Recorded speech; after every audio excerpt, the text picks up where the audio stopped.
அன்பு நண்பர்களே, அனைவருக்கும் அன்னை சமையல் உமாவின் அன்பான வணக்கங்கள். இன்னைக்கு அன்னை சமையல்ல பார்க்க போறது கேரளா ஸ்பெஷல் கடலைக்கறி. இது ஆப்பம் இடியாப்பத்துக்கு ரொம்ப நல்லா இருக்கும். அதே மாதிரி பூரி சப்பாத்திக்கு ரொம்ப சூப்பரா இருக்கும். வாங்க எப்படி செய்யறதுன்னு பார்க்கலாம். முதல்ல குக்கர்ல 1 கப் கருப்பு கொண்டக்கடலையை சேர்த்துக்கலாங்க. கொண்டக்கடலையை நான் 8 மணி நேரம் ஊற வச்சு எடுத்து வச்சிருக்கேங்க. இப்போ வேக வைக்க 3 கப் தண்ணி சேர்த்துக்கலாம். கொஞ்சமா உப்பு சேர்த்துக்கலாம். இப்ப மூடி போட்டு குக்கர்ல இருந்து 8 விசில் வந்தோடனே இறக்கி வச்சிடலாம். இப்ப குக்கர்ல இருந்து 8 விசில் வந்துருச்சுங்க. இப்ப கொண்டக்கடலை நல்லா வெந்திருக்குங்க. நல்லா சாஃப்டா இருக்கு. இப்ப இதை எடுத்து தனியா வச்சிடலாம். கடாயில தேவையான அளவு எண்ணெய், முதல்ல 2 பச்சை மிளகாய் சேர்த்துக்கலாம். அடுத்து 2 டீஸ்பூன் இஞ்சி பூண்டு விழுது,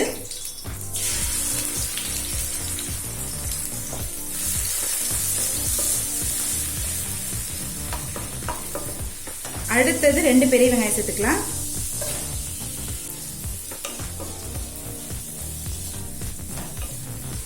இப்ப வெங்காயம் நல்லா வதங்கிடுச்சுங்க. ஒரு தக்காளி சேர்த்துக்கலாம்.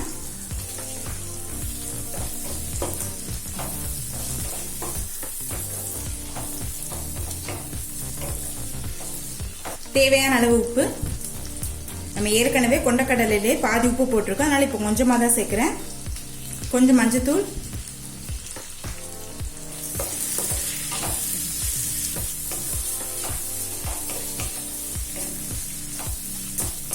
இப்போ தக்காளி நல்லா வதங்கிடுச்சுங்க. அடுத்து வேக வச்ச கொண்டக்கடலை இதில் சேர்த்துக்கலாங்க. கூடவே 1 கப் தண்ணி சேர்த்துக்கலாங்க.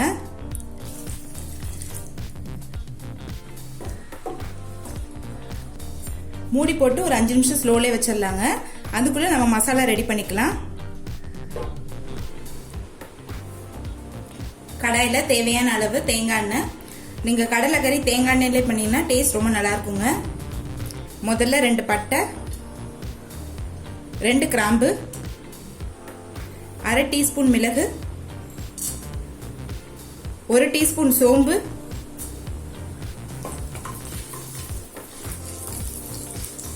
அடுத்தது 6 சின்ன வெங்காயம் சேர்த்துக்கலாம். நீங்க மசாலா அரைக்கும் போது சின்ன வெங்காயம் போட்டீங்கன்னா டேஸ்ட் ரொம்ப நல்லா இருக்கும்.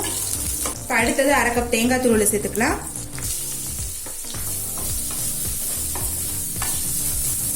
இப்போ ஸ்டவ் ஆஃப் பண்ணிடுங்க. அடுத்து 1 டேபிள் ஸ்பூன் மிளகாய் தூள், 1/2 டேபிள் ஸ்பூன் தனியாத்தூள். கடாயோட சூட்லேயே 1 நிமிஷம் வரைக்கும் நல்லா வதக்கிக்கோங்க.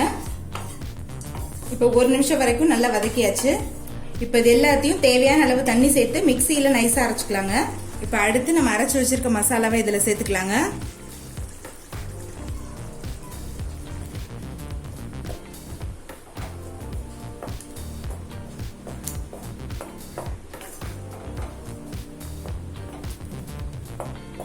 இது கூடவே கொஞ்சமா தண்ணி சேர்த்துக்கலாங்க.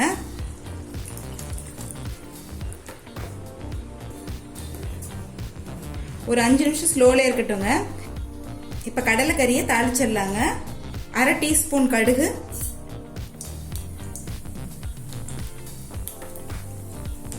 நான் தாளிக்கிறதுக்கும் தேங்காய் எண்ணெய் தான் யூஸ் பண்ணியிருக்கேன்.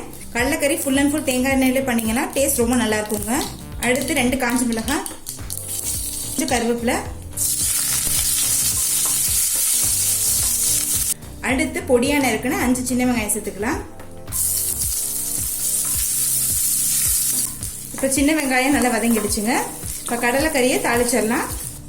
இப்போ தேங்காய் சேர்த்துட்டு 5 நிமிஷம் ஆயிடுச்சு. இப்போ கடலைக்கறியை தாளிச்சிடலாம்.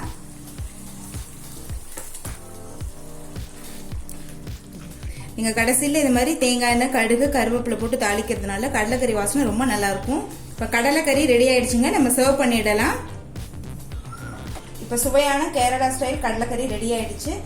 ரெசிபியை ட்ரை பண்ணி பாருங்க, கண்டிப்பா உங்களுக்கே பிடிக்கும். ரெசிபி பிடிச்சிருந்ததுன்னா வீடியோவை லைக் பண்ணுங்க, கமெண்ட் பண்ணுங்க, ஷேர் பண்ணுங்க.